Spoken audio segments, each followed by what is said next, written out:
It's an age-old question that takes many forms.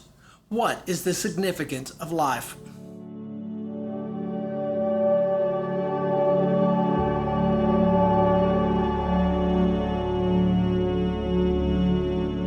This is an important question. After birth, a human being rapidly ages, then dies. Between the processes of birth, aging, being sick, and dying, they are basically working, eating, and grooming. But what is there to achieve? What is the significance of this? These questions can often be a puzzle. As children, we unconsciously follow the social norms and often live without thinking about these questions. This is common. But for those who have a more sensitive perception of their situations, those living in an unfavorable environment, or those experiencing failure in their careers, or those who are debilitated by illness may lose some or all of their hope. Then questions arise. What is the significance of life? What are we busy indulging in? Although these questions sometimes come to us or linger in our mind, we may feel there is no way out. We keep on indulging in working, eating, and grooming. But what actually is the meaning of our lives? For some, everything is void is the answer. For them, it is meaningless to engage oneself busily working, eating, or grooming. Let me tell you about one of the old popular songs. It was called the Awareness Song, and the initial part of the song goes like this. The sky is nothing, the earth is nothing, and human beings are pervasively in between. It then continued, the husband is nothing, the wife is nothing, and when disaster comes, all must pass. The mother is nothing, the son is nothing, there is no meeting after death. In the last line it says, living is just like the bee collecting nectar. After the collection of nectar from all the flowers and the manufacturing of honey, the effort eventually becomes void as old age arrives. How depressing this song was. How lifeless. Everything is just nothing. It suggests that life is meaningless. This is vastly different from the concept of everything is empty in Buddhism. The Awareness Song represents perceptions which are dull, depressing, and nihilistic. Buddhism rejects the notion of nihilistic reality, but recognizes the relative significance of reality and lives. The Buddha discovered the universal truth about life, which revealed an ultimate refuge for us all. Although there are certainly insecurities, sadness, and sorrow in this journey of life, it does not mean that life is meaningless. Although life may be imperfect, there should still be something meaningful that can console us to continue our lives. The old saying in Chinese, to achieve virtue, to achieve distinction, to achieve glory by writing, are the three immortal acts. That is, if we have lived and performed these three immortal acts, then the purpose of our lives is fulfilled. And this will be an everlasting significance for us and those we surround ourselves with. Generally, the significance of life for most people can be divided into two groups. The significance within the present life and world, and the significance in the future heaven or afterlife. Those who belong to the first group can be further divided into three types. 1. Life is for family. Some people place great emphasis on the continuity of the family. For them, even through the individual may pass away, the fact that the family continues means that there is an everlasting significance for their lives. This concept is common to Confucian philosophy in China. People must remember and appreciate their ancestors. The elderly only wish for a few grandchildren. While alive, they propagate their families and look after the grandchildren. For life after death, they look forward to the worship of the descendants. With this view, they are able to withstand the suffering and lead contented lives. Number 2, life is for the country. Some people focus their attentions on the nation and their country. The significance of life to its contribute to the enhancement of national pride or to the development of national security. Extremely patriotic people think that individuals belong to the nation, and it is only within the context of the nation that an individual's life has any significance. For these people, the only purpose of life is to implement the country's goals. The concept stems from the same origin as the concept of family. In the past, there were tribes who treated the whole tribe as one unit, and if an individual in the tribe came under duress, it was perceived as a risk to the whole tribe, and hence the whole tribe responded to the threat. Under this concept, those who sacrificed themselves for the safe or the whole tribe were elevated to the level of a god. As the tribes have gradually expanded or assimilated, conquering other tribes to form countries in these modern times, this concept of tribe has been replaced with the concept of a nation. Thus, the significance of life based on the prosperity and strength of a nation is quite different to the Confucian ideal emphasizing nurturing and survival activities for only close relatives. The third is life is for all mankind. Some people prefer to consider humanity as a whole. The significance of life is on the progress of human society. Only with the progress and civilization of the human race is there a meaning to life. With this aspiration for all human beings, one should strive for the development of all humanity and work hard for the benefit of the majority. However, to place significance of life on the family, or nation, or the human race is not one that people like to do willingly. We try to hang on to something because the fear that our body and mind will degenerate one day is very real. But can we assume that these are real meanings of life? If the significance of this is on family for those who do not have any offspring, does it mean that there is meaningless to live? If the significance of life is on the country, from the perspective of history, there were so many highly prosperous countries and civilizations. But where are they now? They have long vanished and are only regarded as anthropological evidence now. Then, what about living for the enhancement of mankind? Human activities rely on the existence of the earth.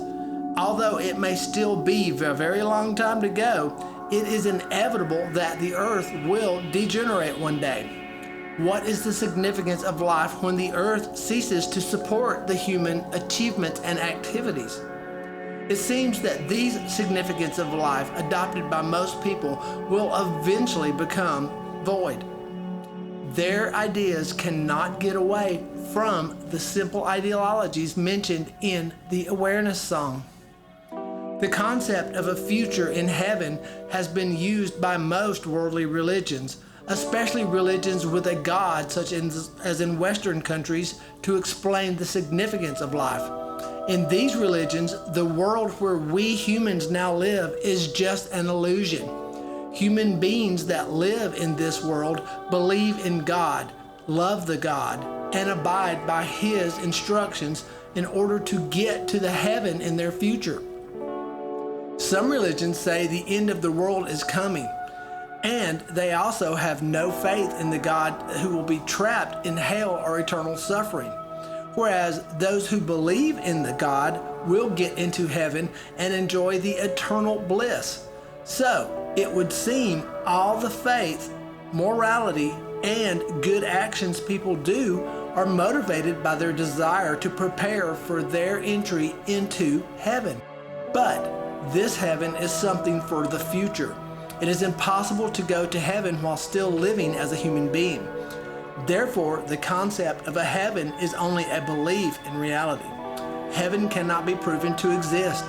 It seems rather vague to use the existence of something that cannot be proven as one's purpose for living. As mentioned earlier, Buddhism denies that there is any permanent and absolute significance of life and describes life as unsatisfactory, or dukkha, a void, a sunnata. However, the Buddha acknowledged that there is a relative significance of life, and it is through this relative and conditioned nature of life that we can achieve and realize universal truth. According to the discourses of the Buddha, our lives and the world are nothing but phenomena that rise and fall. It's a process of forming and degenerating. There is nothing that is not subject to change or impermanence.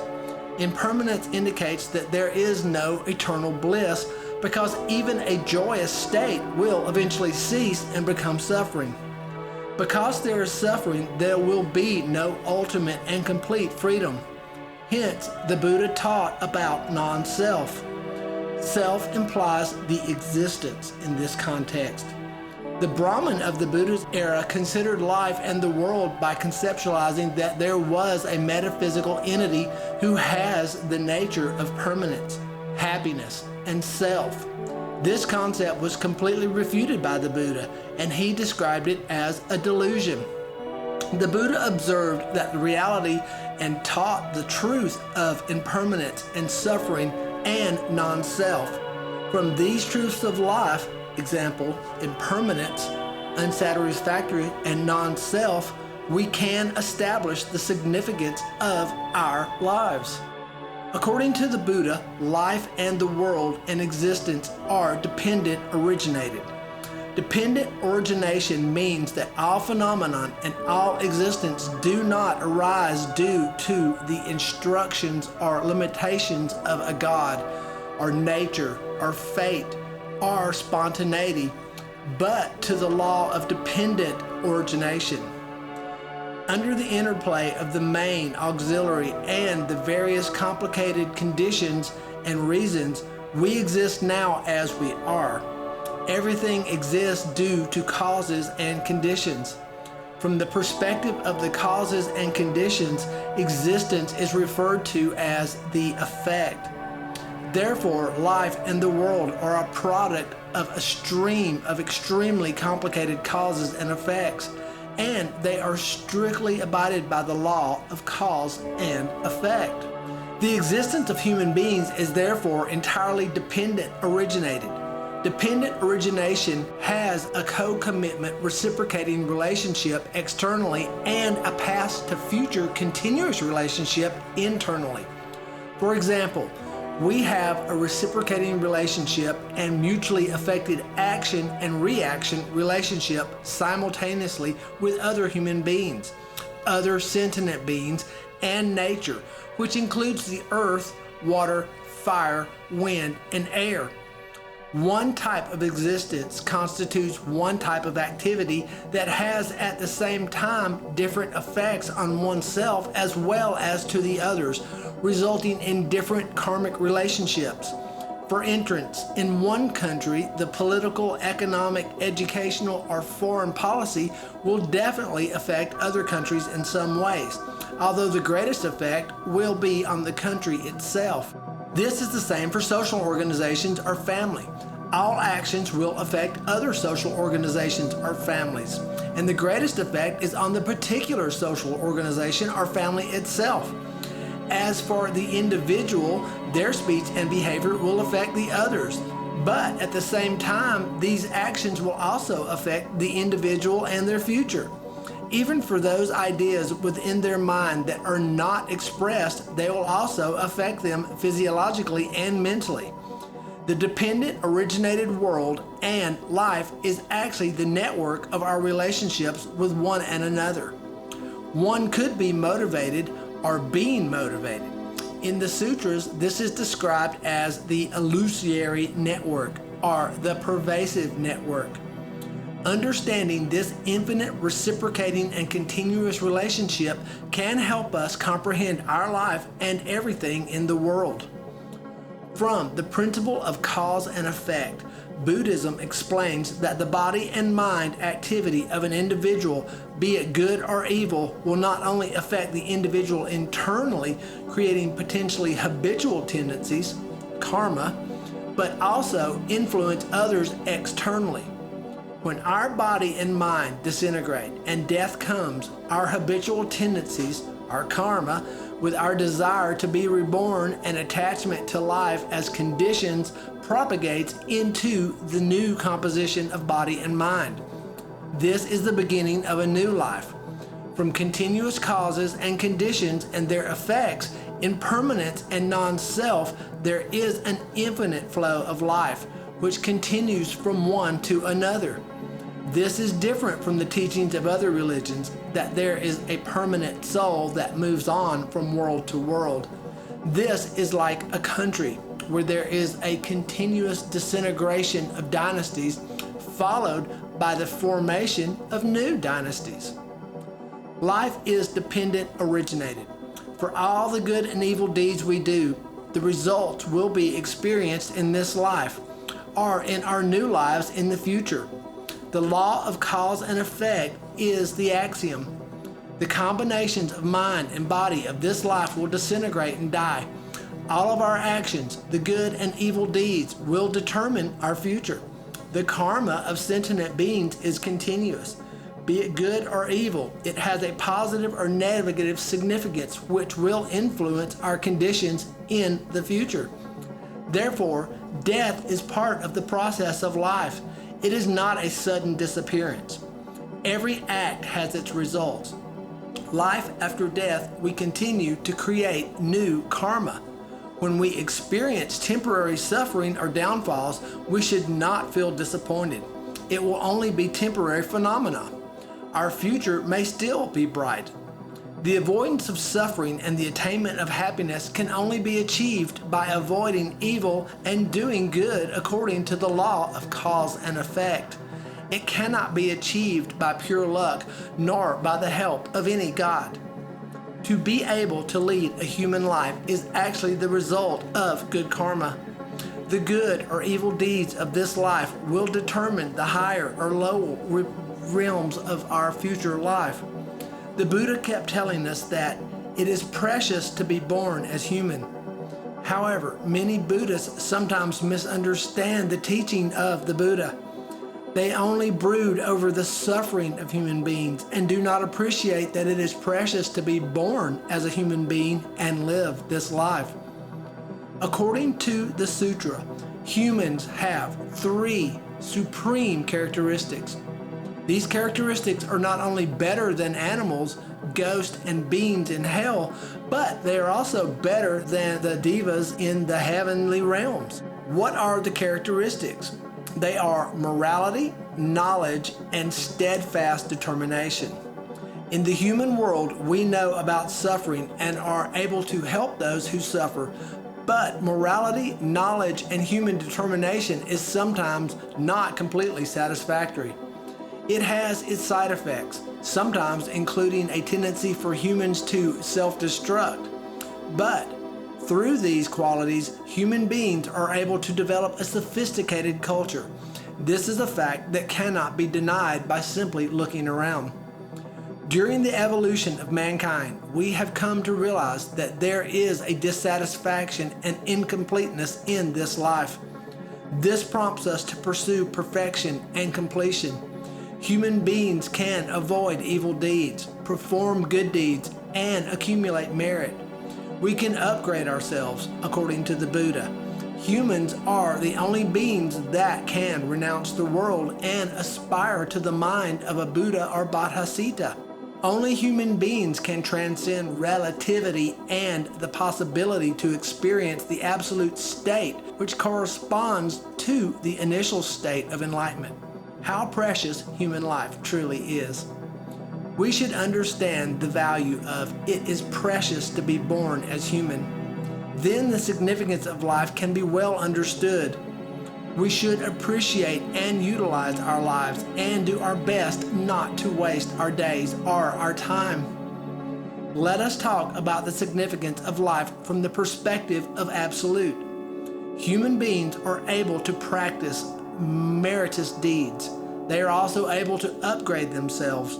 But actually, this may not be perfect. It does not carry an external significance because any wisdom or merit will disintegrate with time. We can only say that as humans, we are still experiencing ups and downs in the cycle of our transformation. but we are able to realize our weaknesses.